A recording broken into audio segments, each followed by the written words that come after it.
Welcome back. Very interesting guest with us, Barbara Arrowsmith-Young, who is the author of this book, The Woman Who Changed Her Brain. Barbara, thank you so much for being here and for writing about your story. Born in Canada, you were 6 years old, and according to your book, that is when you realized something was a little bit different about you. So take us back there and tell us what happened. Okay, well, this was in 1957, so quite a while ago. And at that point, there wasn't even a term learning disability, so that term didn't exist. And this was grade 1, and my teacher told my mother that I had a mental block and that I wouldn't learn like other children. So I managed that I actually had a piece of wood, a cube in my head that made learning difficult. Oh, but so heartbreaking, you know? It is, and what I came to learn later is I had blockages in my brain. So I didn't actually have a cube, but I had parts of my brain that weren't working. In grade 1, I read everything backwards, I wrote backwards. If I was doing mathematics, I would add 12 and 15 as 21 and 51, and then I would reverse the answer. And at that time, my teacher was very frustrated with me. She didn't understand why I wasn't performing like all the other children in the class. I got the strap in grade 1 because she thought I was doing this willfully, and I was trying as hard as I could, and this was just how, as I said, how my brain was wired. Right. And because struggled. on the outside, in every other facet, you were social, you were a regular little 6-year-old or 7, 8-year-old girl. I mean, reasonably so, but because of the problem that I had, I didn't really understand language, right? I struggled. So even in social situations, if people were talking to me, if it got at all abstract or they were talking about relationships between people, I struggled with that. So I was somewhat socially isolated.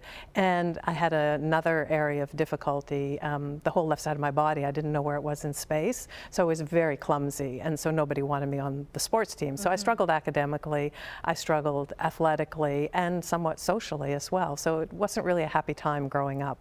But you managed to somehow make compensations, get through grade school, high school, went into university, and then something changed in your 20s. It did. I mean, I had a phenomenal visual memory and auditory memory, so that got me through school. I just memorized everything, even though I didn't understand it.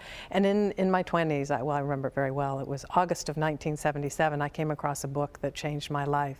And it was written by a Russian neuropsychologist, Lurie, and it was called The Man with a Shattered World. And here was a man in Russia after World War II that had a bullet hole wound to like a very specific part of his brain in the left hemisphere. And I knew I didn't have a bullet in my brain, but I was living his life and he was living my life. He couldn't tell time. I'd never been able to read an analog clock because it's a relationship. He struggled with grasping concepts. He couldn't understand mathematics, and he'd been gifted at math before.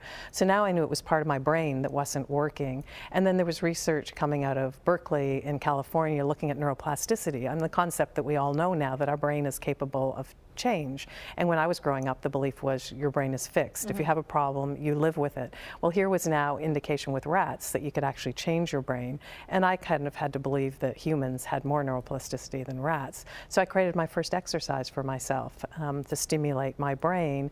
And about 3 to 4 months in, I saw a huge change, and I knew my brain had changed. And so how did you know, first of all, what exercise to do, and how did you keep at it? Because I'm assuming at the beginning you almost couldn't do it. It's very true.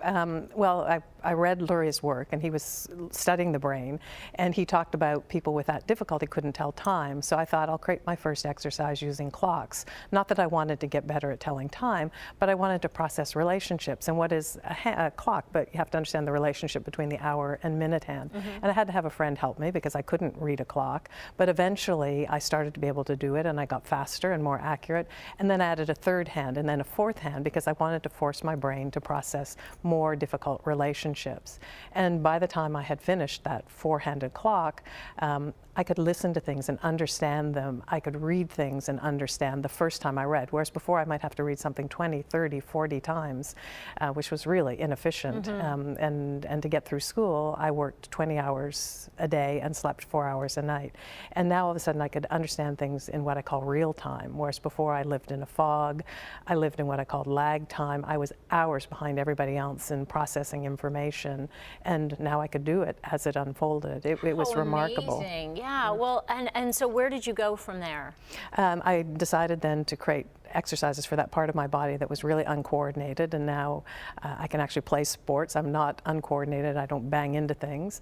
I created another exercise for a spatial problem I had where I was always getting lost. And then I decided I want to take this work out into the world and help people. So I started creating more and more exercises for auditory memory, nonverbal problem solving, children that are dyslexic that can't remember symbol patterns. And in 1980 I opened a school, and then in 1997 I decided I want to take this work out of my school, and now there are 40 schools in North America, and we're just opening a program in Sydney, Australia. In fact, it opened last week, and there's several schools here, Eton Aerosmith schools in the Vancouver region. It is a phenomenal story, and I mean, you must be changing people's lives. Very, very much so. I mean, it gives these children a different future. I mean, it breaks my heart. They often talk about not daring to dream, children with learning disabilities, because they don't see a future for themselves. And what this work allows them to do is not only dare to dream, but they can actually live and realize their dreams. Amazing. Is there a specific type of learning disability that you can work with, or is it just very general? They're all very, very specific. I have programs for 19 different cognitive functions. So, you know, the individual that struggles with nonverbal reading, so they're socially awkward, the individual that can't learn visual patterns, that can't recognize a word, the individual that can't remember. In fact, I had a pilot once that couldn't remember the instructions from the air traffic controller, so he'd get them, yes, exactly, to repeat them over and over again. We worked on that part of his memory, so he won't make that, you know, have that kind of difficulty. Amazing. And I guess now the testing is such that it's much more specific than when you were a little girl. People recognize that there is a problem and can identify it. So yes. I'm really sorry, we're out of time. I could sit here and talk to you for hours. And I know there's going to be lots of people who want to know more about you and more about your book. So here once again, The Woman Who Changed Her Brain, Barbara Arrowsmith Young, and you said you're in schools in the BC area? In the BC area, the Eton Aerosmith schools, so people can just Google that. Awesome. Thank you so much. West